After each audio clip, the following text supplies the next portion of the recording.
Voilà, on va voir ça avec Marcelin. Oh, il a changé de maillot et tout, il a mis le vrai. Ah non, c'est Pulva, d'accord. Ah, j'ai cru qu'un instant t'avais mis la totale Rubro Negro. Non, non, il y a quand même toujours, voilà, c'est Non, bon.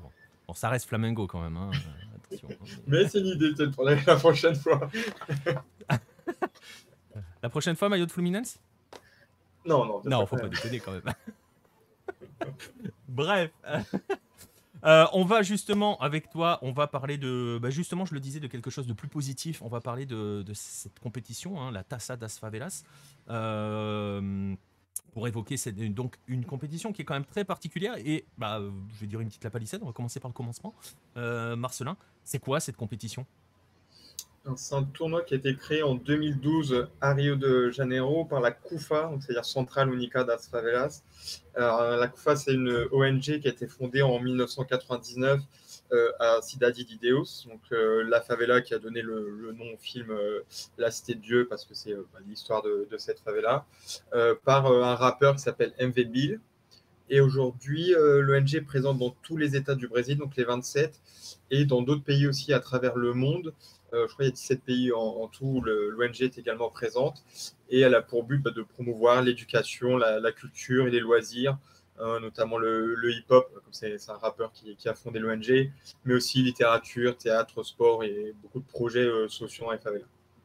Alors, je vous montre, hein, si vous êtes actuellement bah là, déjà en direct, vous le voyez. Et si jamais vous regardez cette émission sur YouTube, je vous montre quelques clips, hein, quelques images de cette épreuve, hein, qui vient de leur chaîne YouTube, hein, d'ailleurs, cet extrait vidéo.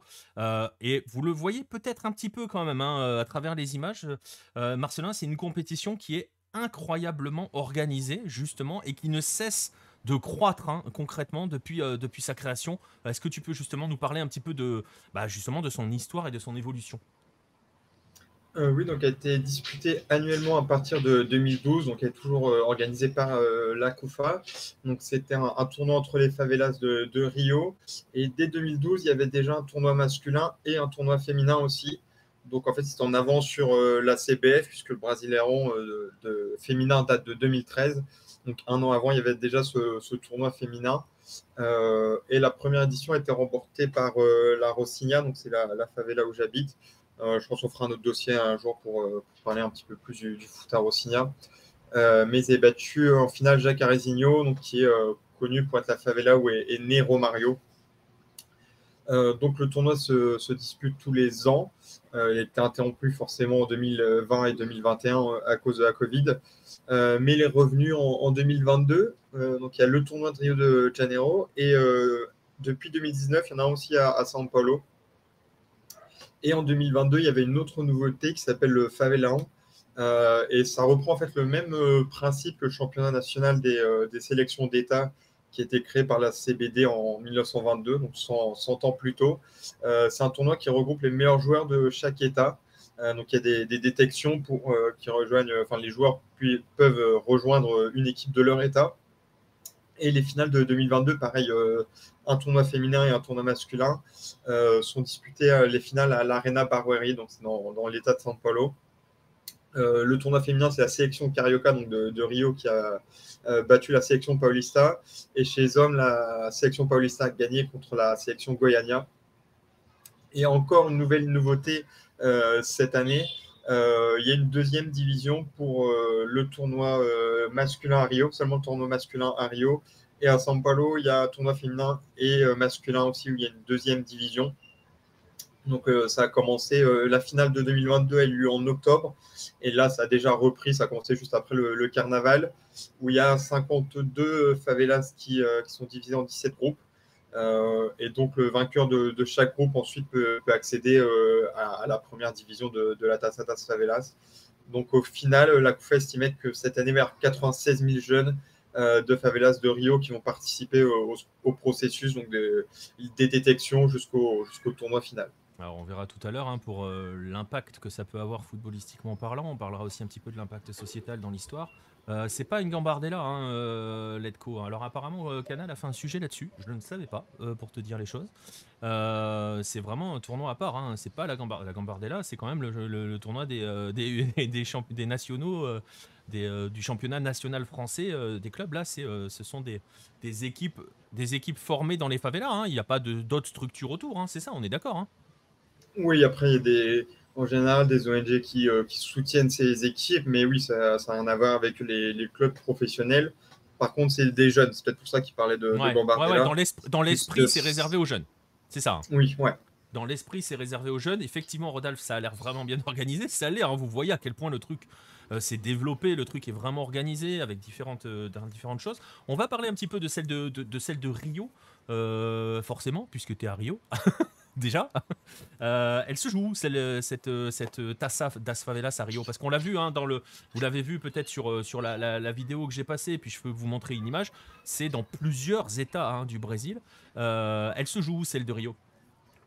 Alors la deuxième division, cette année, c'était à Realengo, donc dans l'ouest de Rio de Janeiro. On parle souvent de la zone nord de Rio avec beaucoup de favelas qui sont très dangereuses, mais dans l'ouest aussi, il y en a. Après, c'est aussi logique que ça joue dans des quartiers un petit peu excentrés de la zone sud. Mais ça joue à Realengo, donc j'ai pas pu y aller. Je voulais y aller hier, mais il y avait Flamengo Vasco aussi, donc j'ai dû faire un choix. Et puis c'est difficile aussi d'y aller en transport. C'est vrai que c'est quand même une étape juste pour y aller. Donc il y avait le Complexo do Sapé qui participait aussi à ce tournoi de série B. Et c'est à Niterói, en fait, cette favela. Donc Niterói, c'est la ville de Rio, qui en face au niveau de la baie de Guanabara. Et je voulais y aller, puisqu'en fait, le Consulado Fla Paris, donc le groupe de supporters de Flamengo à Paris où je participe, dans le côté des Consulados, il y a un côté social. Et donc, on soutenait l'ONG qui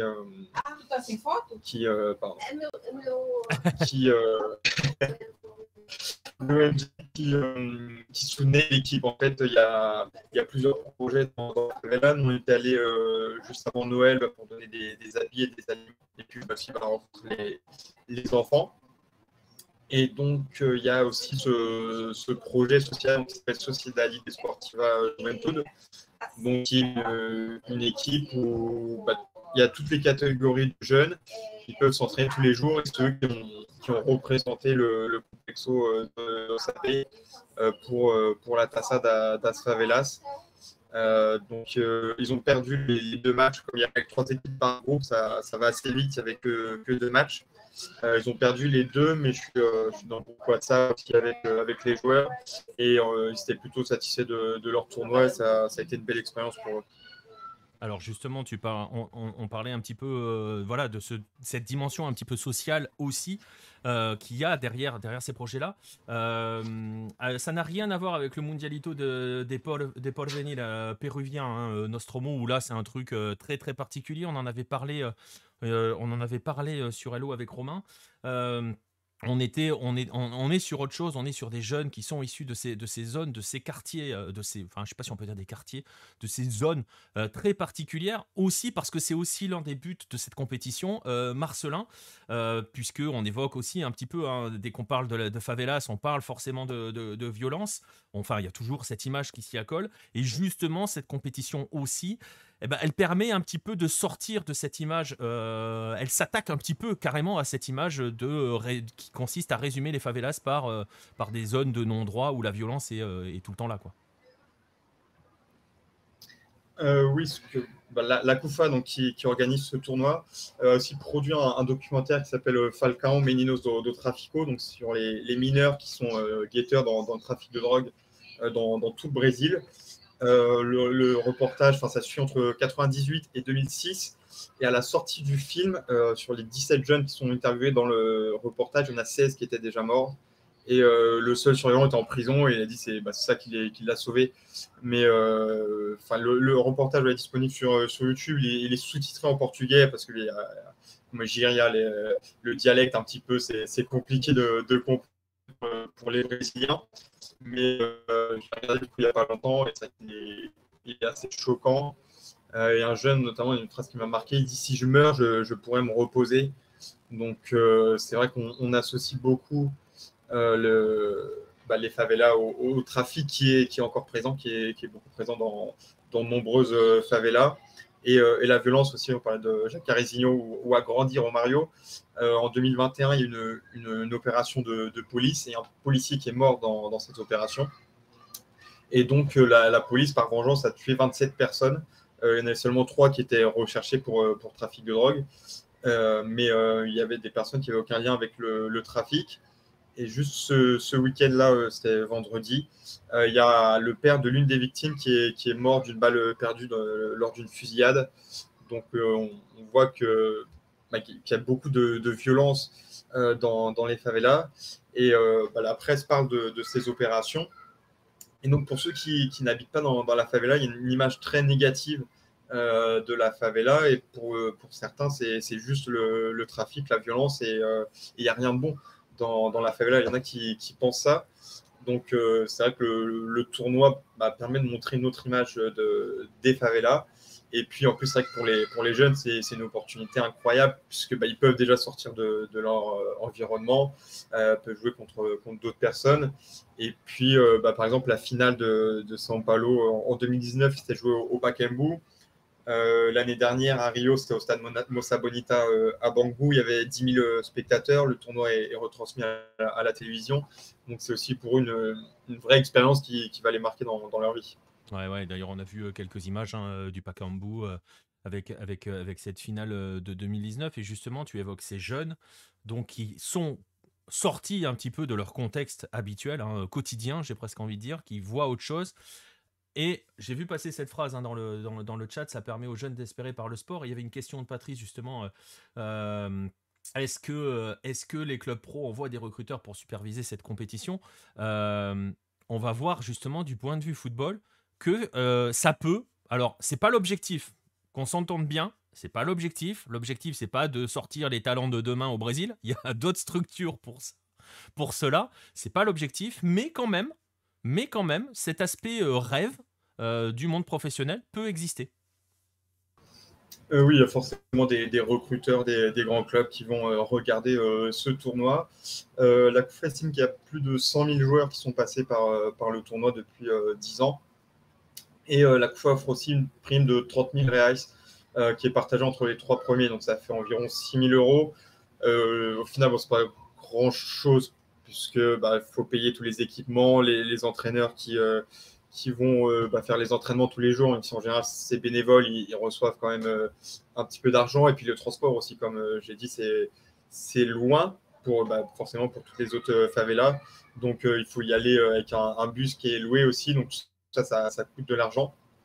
Mais sinon, pour répondre à la question, il y a quelques joueurs qui ont pu signer un contrat professionnel. Il y a Mateus Alessandro qui a participé à la première édition, qui a joué ensuite à Fluminense. Alan Victor qui a joué en 4e division espagnole. Donc, on voit que ça donne cette opportunité de voyager aussi grâce au sport, ce qui n'a certainement pas été possible autrement. Cette année, il y a Ronald Barcelos qui a participé au championnat Gaucho avec Caxias. Il est prêté par Grêmio. Donc, il est dans un grand club. Il y a aussi de nombreuses féminines aussi, comme il y a ces tournois féminins. Je crois qu'il y a un peu plus de cas parmi des joueuses qui ont pu ensuite rejoindre des clubs professionnels. Mais le principal nom, c'est Patrick de Paola, donc, qui est lui aussi originaire de l'ouest de Rio de Janeiro et qui a participé à l'édition de 2017. Ensuite, il a été révélé à Palmeiras, il a gagné la Libertadores. Et puis, il est revenu l'année dernière à Rio. Il était le transfert le plus cher de l'histoire de Botafogo. Il peine un petit peu encore à confirmer au Botafogo. Il est blessé pour 9 mois. Mais c'est quand même la belle histoire de la Taça das Favelas. Et c'est un motif d'espoir pour tous ces jeunes qui rêvent d'une carrière professionnelle, puisque c'est un peu encore aujourd'hui l'une des seules façons de sortir de ce milieu. Ouais, toi qui as bossé un petit peu qui a croisé ces gamins-là, ils y pensent? C'est dans un recoin de leur tête? Oui, ouais, tu as toujours même qui rêvent d'être professionnels. Et ici, c'est quasiment une nécessité en fait de pouvoir réussir grâce au foot. Donc on verra, peut-être si on fait un point sur Rossignol un peu comment ça se passe pour les détections et tout, ce que ça existe, mais effectivement pour les jeunes, oui, ils rêvent d'être pro parce que c'est un moyen de sortir de la favela. Et parce que ça devient, au fil des années, parce que ça s'est installé, comme on l'a vu, hein, c'est extrêmement organisé, c'est diffusé à la télé et tout, c'est aussi devenu un élément, une voie à utiliser. En dehors des voies, dans les essais des clubs et tout, tu peux véritablement te dire que c'est une voie qui va t'amener au monde professionnel, où on n'a encore pas assez d'exemples. Il y a quand même assez peu d'exemples. Finalement, il y a tellement de joueurs. Et puis, c'est quand même c'est des jeunes, mais qui sont quand même 16-17 ans ou un peu plus. Donc, en général, ceux qui vont se destiner vers une carrière professionnelle, ils ont déjà été repérés avant par les grands clubs. Ouais. Mais dans l'absolu, ça peut être la dernière voie, quoi. Oui, on en a vu qu'il y a quelques exemples où ça a été possible. Ouais, voilà. Donc ça s'appelle la Taça das Favelas. Ça se joue tous les ans. Ça se joue un petit peu partout. Je ne sais pas si c'est facile à suivre à distance cette compétition. C'est une bonne question. Tiens, tu vois, je suis en train de me la poser. Et je sais pas. On vous donnera des nouvelles hein, de comment ça évolue dès qu'on en aura. Il y a un compte Twitter qui parle des matchs, mais après, pour voir les matchs, je crois pas que ce soit retransmis les premiers matchs. Ouais, c'est ça. Donc voilà. Question de Rodolphe, est-ce qu'il y a un âge limite? Il y a un âge limite pour y participer? J'ai cherché, j'ai pas trouvé l'information. Voilà. Ça répond à ta question. On a répondu à la question de Patrice aussi sur les joueurs qui sont passés par le tournoi. Et si Patrick de Paola finit à l'OL, franchement, moi je suis très très fan de ce joueur. Donc si on retrouve le Patrick de Paola de ce qu'on... Enfin, sur le potentiel, ça peut être très intéressant ce garçon quand même. Hein. Ouais, il a quelque chose aussi. J'aime beaucoup son style. Après, je sais pas s'il est fait pour le foot moderne, mais ouais, il a quelque chose vraiment d'intéressant. Donc voilà, bref, voilà, Taça das Favelas, on voulait vous présenter cela parce que c'est aussi une autre façon de... parce que c'est aussi les côtés positifs du football et ce à quoi peut servir le football. Et parce que vous voyez à quel point ce phénomène est important et vous l'avez vu sur les images hein, qui sont des images qui viennent de la chaîne officielle. Je mettrai les liens et je mettrai le lien vers le site web. Il y a aussi du monde hein, autour des terrains, hein, Marcelin. Dès le début, hein, il y a du monde autour des terrains. Hein. Oui, après, quand il loue un bus, je sais qu'il y avait des supporters du coup qui allaient suivre l'équipe et ça, c'est l'opportunité pour eux de représenter la favela. Donc les gens en général sont fiers malgré les difficultés d'habiter dans leur favela. Donc c'est une occasion de montrer des choses positives de la favela. Donc c'est suivi par les habitants.